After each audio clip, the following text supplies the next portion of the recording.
been busy. Been working on this truck. A lot of hours in between the regular job. But we got taillights in. I had a mother of a time trying to find these. They're not quite exactly right, but I really wanted to find a set of LEDs that the center was a backup light, so I didn't have to add anything extra. But we're gonna fast forward, as in shift the camera to the cab. I have the passenger seat installed, and we're going to work on the driver's seat right now. I need to show something on here. Shoot, my main goal, production. Get stuff done in between people stopping by, life, job, everything. Trying to get as much done on this old truck as possible. We got an event tour coming up, and then another one after that. So I bought, when this truck was on its very, very early stages of production, I bought a set of Laramie 3rd Gen leathers.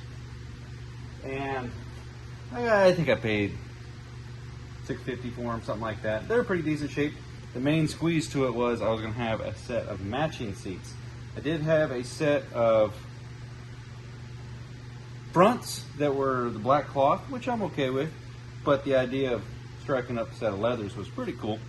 So we went ahead and scored these up, and they're in decent shape.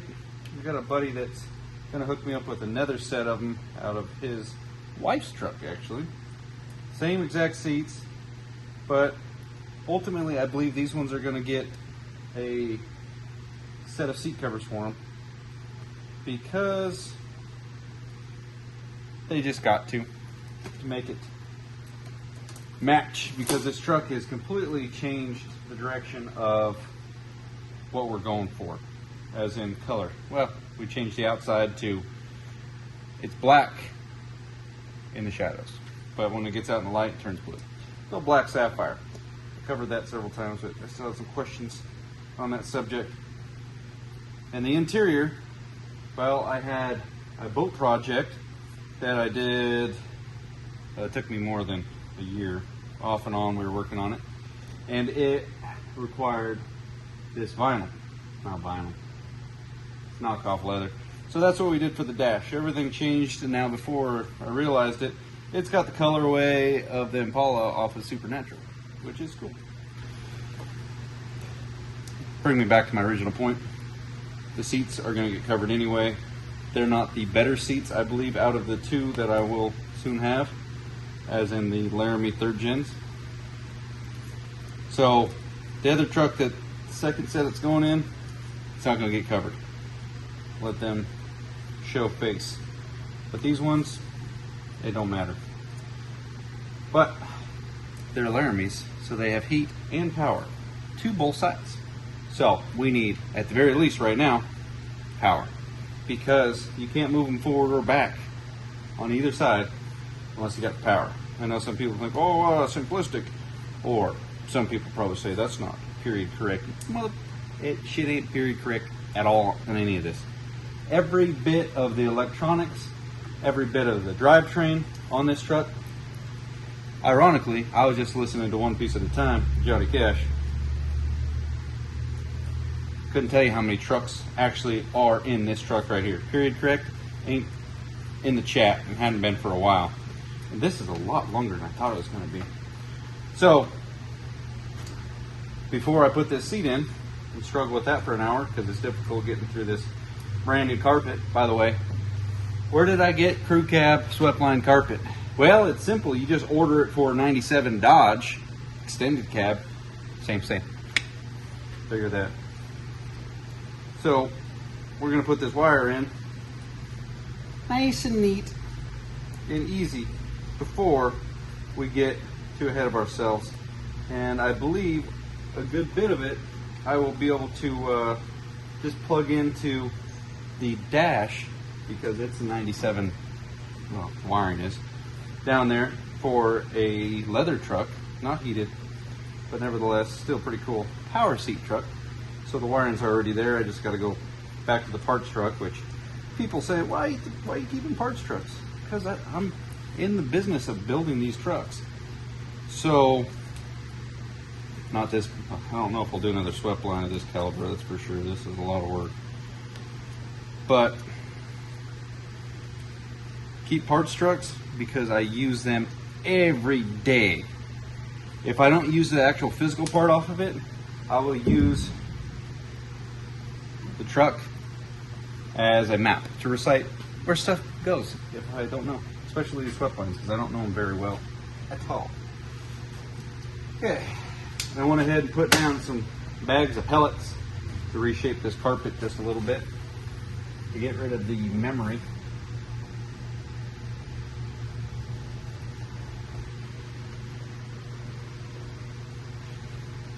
Oh, I'm glad that I remembered to do that before I tried. I think I made this plenty long. Perfect.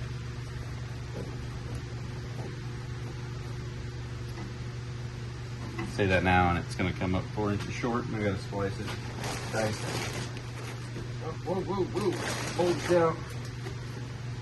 I went ahead and left the brackets on the front for the original bench. Doubt that it'll ever get used, but just in the off chance, not bad seats. For the condition and what they are, I think I got them for a pretty good price. It's weird, you go to pick and pull 6,500 times, and then every time you're like, should have probably grabbed that. Need to snag the plug-in for the seat. That way it's so much easier. You don't have to cut and dice and mess around with stuff. All right, now this is the part that sucks.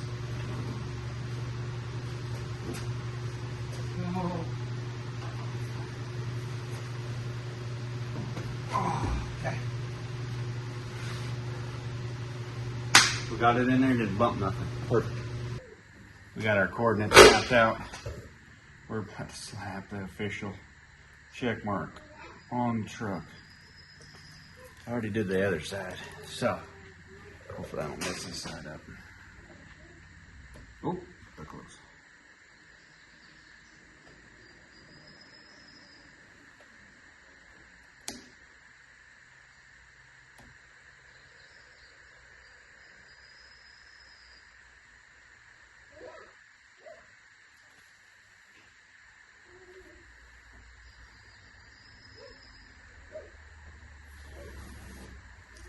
Well, if they put this badge on there correctly back in the 60s, then the Cummins badge is square to it, which checks the boxes of what your eye says that'll work. Oh yeah, baby. Look at that. Black and silver Cummins badge. There we go, she's official.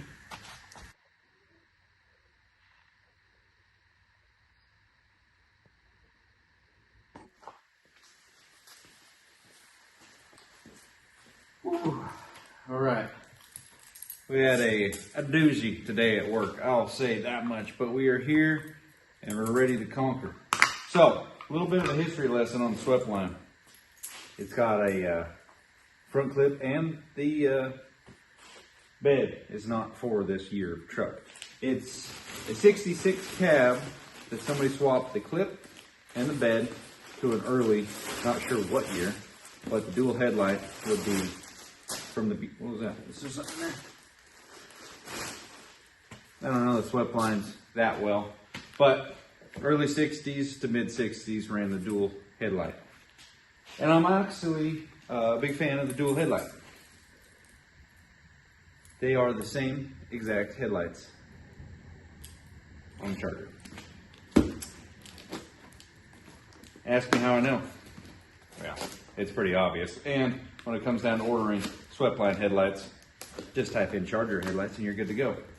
But there was a couple inherent problems with retrofitting new stuff to trucks. The turn signals, these guys, from factory actually go down here. Since we're going with aftermarket headlights, we're going to aftermarket upgrade this bad boy. So check this out. Probably have to get, oh, look at right there. Let's see if it goes on.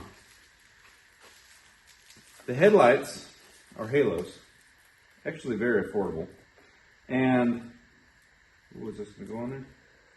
Oh, I don't know if I can do this. They also have, can't quite get it. So, let's see here. Oh, you know what it is? One of these is the turn signal and the other one is the ground. Let me see what the one on the ground is.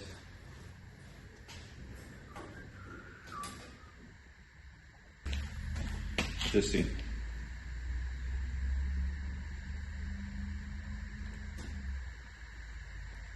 Oh, geez. Turn signal. Had to do the math. So we'll have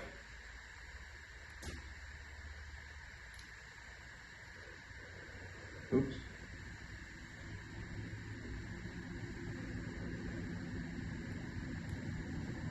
There's your turn signal and it's right there. And then your halo runner.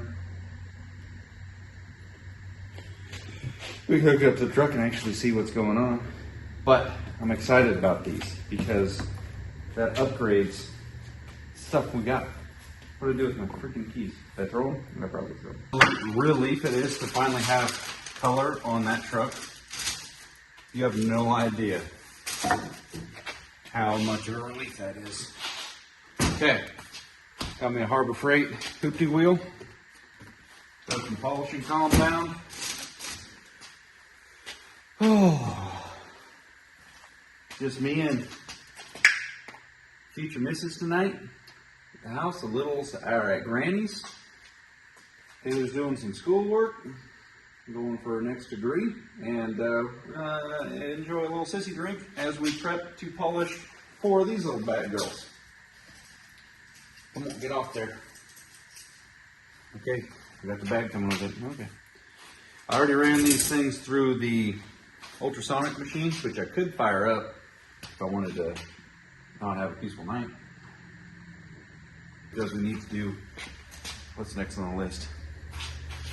Well, we need to put the hood latches on, but then also before we do the hood latch, we need to put the hood badges on, which I need to ultrasonic those because they're kind of nasty. And then, yeah. One thing after another.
Well, I can't stress to you guys how much that sucked polishing that whole thing. But it looks like we need to take the headlight bezels back off. What happened to the screwdriver? Stand by. Alright folks, this is appearing to be a big moment. I've been wanting just to see this part on there probably just as much as putting the bed on the truck. If my math is correct and everything I did before this,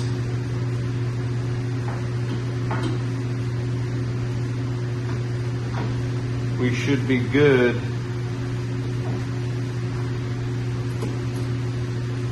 to fit the fans. Okay, stop wiggling around before you chip the paint, fella.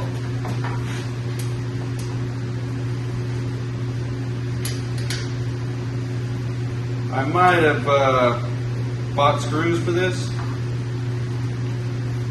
and then used them on something else, so we had to improvise. 7 screws total, so I wouldn't have had enough to start the day off no matter what.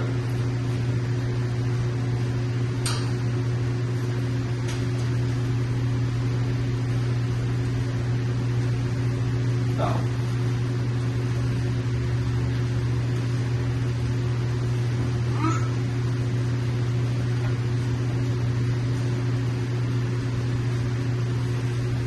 Need to make sure it doesn't hit the rad. You know what I mean? You know what I mean? This one's extremely sharp. I'm gonna tone it down. Look at that. I didn't even pay attention. Everything. It clears. Perfect.